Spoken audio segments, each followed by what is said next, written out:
প্রিয় দর্শক, স্মার্ট এগ্রোভেটের পক্ষ থেকে আপনাকে শুভেচ্ছা ও স্বাগত। আজকে যে বিষয়টা নিয়ে আলোচনা করব সেটা হচ্ছে ধানের শীষ আগা সাদা হয় কেন।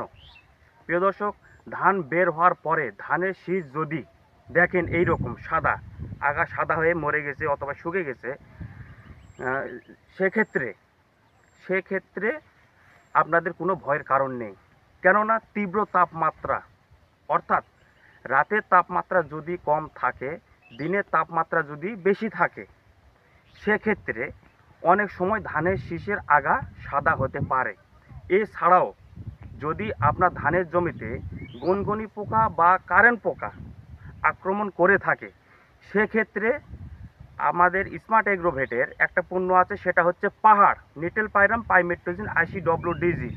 সে পাহাড়টা আপনার ধানের জমিতে স্প্রে দিবেন, অথবা সেক্ষেত্রে আপনার ধানের জমির যদি পোড়া পোড়া দাগ, ধানের গায়ে যদি পোড়া পোড়া দাগ, ধানের কি না ধানের জমিতে যদি দিনের তাপমাত্রা যদি বেশি থাকে, সেক্ষেত্রে অনেক সময় ধানের শীষ আগায় সাদা হতে পারে।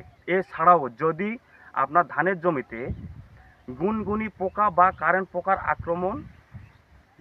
আক্রমণ করে থাকে, সেক্ষেত্রে ধানের পোড়া দাগ,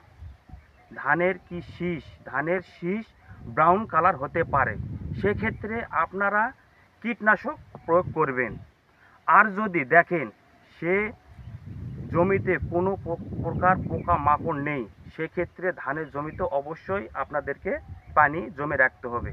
তো ঠিক আছে প্রিয় দর্শক, আজকে এই পর্যন্তই। আমাদের স্মার্ট এগ্রোভেটের পক্ষ থেকে আপনাকে ধন্যবাদ।